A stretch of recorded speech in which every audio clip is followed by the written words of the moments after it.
Wir sind auf die Gaia eingeladen worden und wir wurden mit köstlichem Essen verwöhnt. Doch Nico und Julia haben noch eine ganz andere Überraschung parat.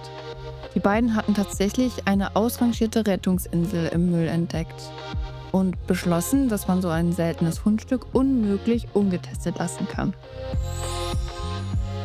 Nico, der erfahrenste Skipper von uns allen, gibt uns eine kleine Einweisung, wie es funktioniert, worauf wir achten müssen und was daran gefährlich ist.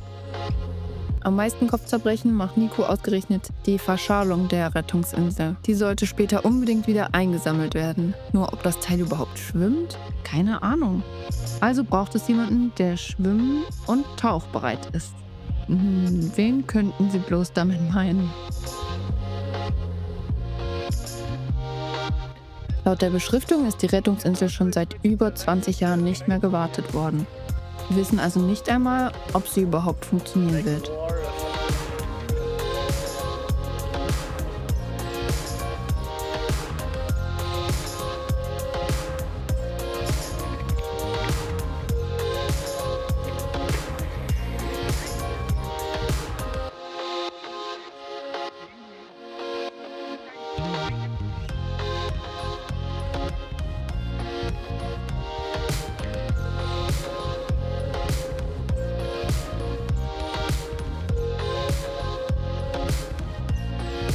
Wait! I will push it with the stick. Last time I did this with a champagne bottle, it exploded in me. Wir wollten natürlich verhindern, dass die Rettungsinsel beim Aufgehen die Gaia rammt. Aber die kurze Auslöseschnur macht das Ganze zu einer ziemlich sportlichen Herausforderung.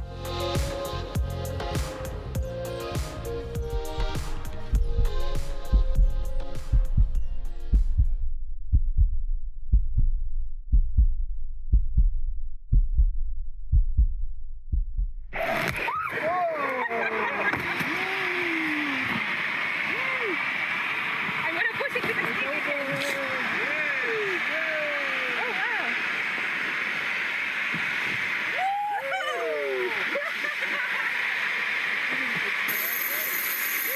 Yo! Sorry, that's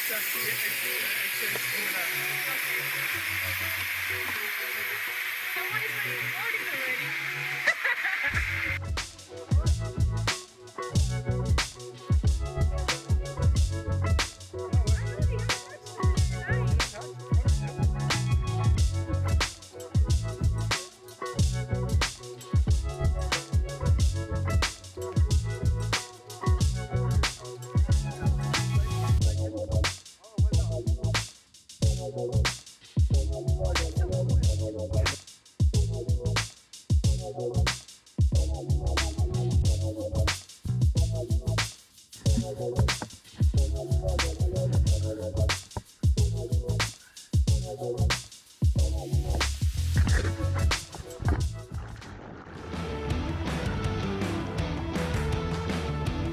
Man sollte immer versuchen, vom Boot aus in die Rettungsinsel zu steigen. Dennis springt hier nur aus Filmzwecken ins Wasser.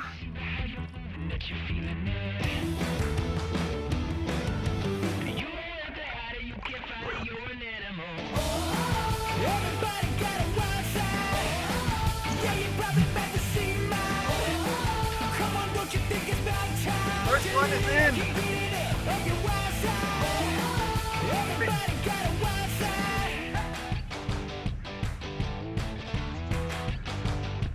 Also kletterten die Jungs zu dritt rein und orientierten sich erstmal im Chaos. In der Mitte ein Dryback, fein säuberlich gepackt mitsamt Inventarliste.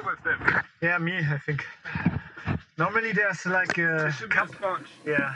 All right, let's have a look. Here's also something. This is pretty sturdy. Where you go, guys? And where's all this stuff? So let's have a look. In dem Dryback waren überraschend viele Dinge enthalten, wie zum Beispiel Tabletten gegen Übelkeit, ein Radarreflektor, eine Taschenlampe. Aber das Wichtigste war nicht enthalten. Why do you rain every year? What? What is this thing? So here you can dry your mess.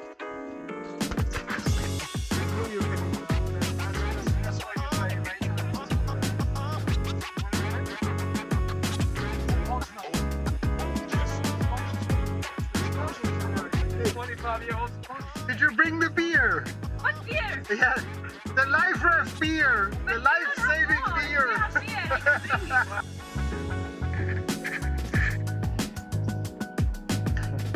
Yeah. Oh, look.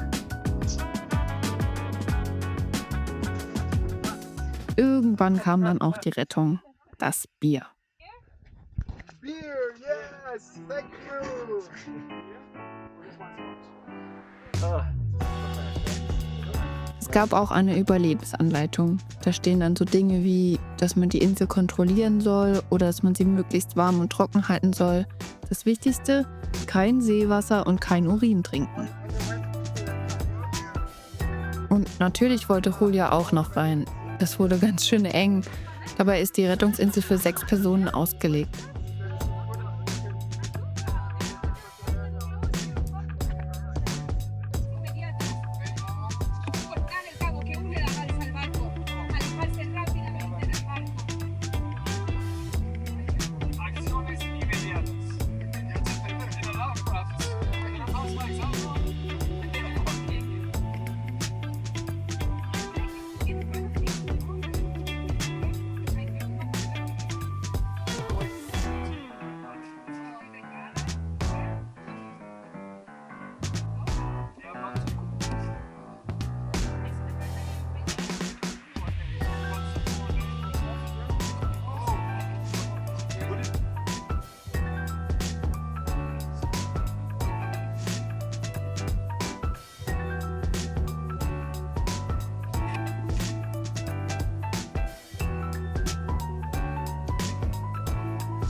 Nach nur wenigen Minuten merkten wir alle, wie die Luft hier drin deutlich schlechter wurde.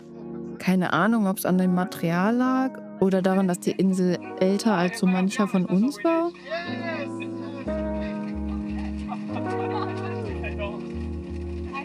But then you have a long sleep. Oh.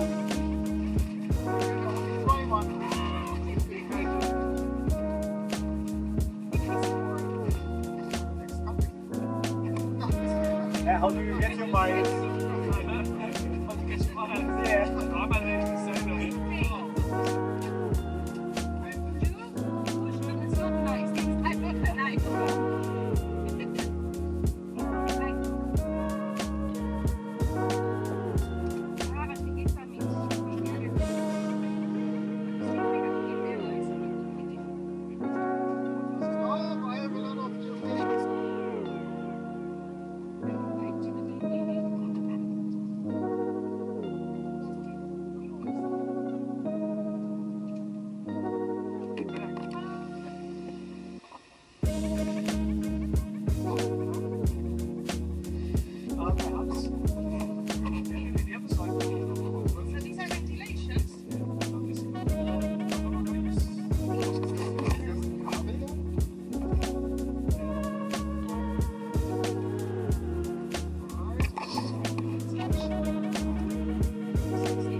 Eigentlich wollten wir sogar den Nachtisch in der Insel essen, aber bei der Luftqualität hätten wir vermutlich spätestens dann die ersten Opfer gehabt.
Die Leiter der Rettungsinsel bekamen wir noch mit. Den Rest nahmen sich Nico und Julia zurück aufs Boot. Alles, was noch brauchbar war. Ach ja, und das ist das Rettungsinselmesser. Es hat keine Spitze, damit man nicht versehentlich ein Loch irgendwo reinmacht. Ziemlich schlau.